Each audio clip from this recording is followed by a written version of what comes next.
क्या Israel Turkey पर हमला करने वाला है?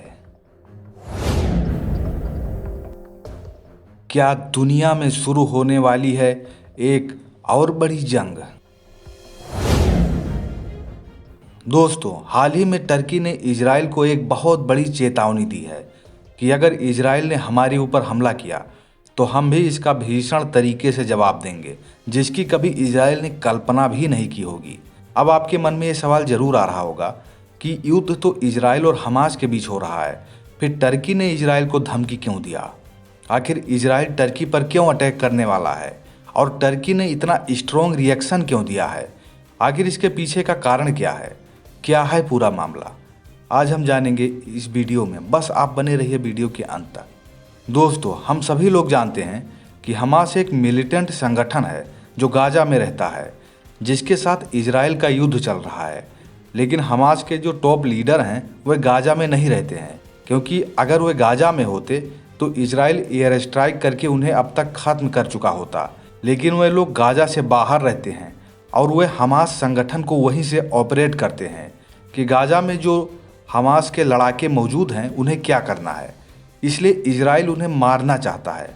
हाल ही में इजराइल के जो टॉप सिक्योरिटी ऑफिसर्स हैं उन्होंने ये कसम खाई है कि हमास के जो लीडर हैं उन्हें हम मोसाद के जरिए या किसी भी तरीके से हम खत्म कर देंगे, चाहे वो टर्की में हो या कतर में हो, हम उन्हें छोड़ेंगे नहीं।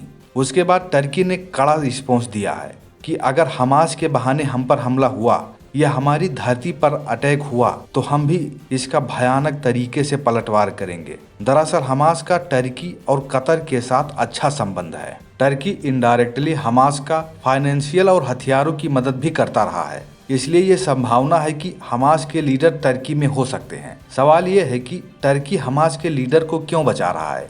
तो टर्की एक इस्लामिक कंट्री है और इस्लामिक वर्ल्ड में वो अपने आप को एक लीडर के रूप में देखता है, इसलिए वो हमास को प्रोटेक्ट कर रहा है। इजराइल और हमास के युद्ध में भी वो हमास के साथ है। टर्की ने कई बार हमास के जो टॉप हैकर्स हैं और उनके लीडर्स को बचाया है। हमास का एक टॉप हैकर जिसका नाम ओमार ये है, जिसने 2015 और 16 में इजराइल के आयरन डोम को हैक करके उसके सॉफ्टवेयर में प्रॉब्लम करके उसे ब्लॉक कर दिया था, जिससे हमास को इजराइल पर हमला करने का मौका मिल गया था। इसलिए तब से लेकर आज तक ओमार ये हमेशा इजराइल के इंटेलिजेंस एजेंसी मोसाद के निशाने पर रहा है।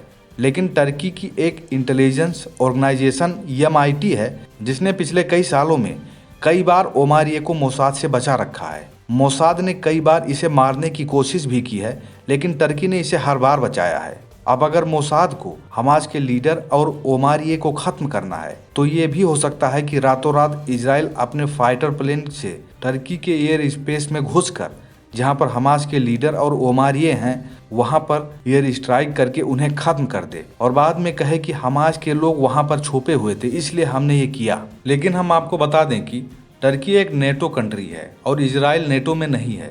ऐसे में अगर इजराइल टर्की में एंटी टेरर ऑपरेशन करता है तो इसमें नेटो का क्या रिएक्शन होगा? क्या नेटो में इसे सही ठहराया जाएगा या नहीं? ये बहुत गंभीर मामला हो जाएगा। और वहीं टर्की और इजराइल ने अपने यहाँ से एक दूसरे के राजदूतों को भी बाहर निकाल चुके हैं। साथ ही टर्की ने इजराइल को एक आतंकवादी देश भी कह दिया है।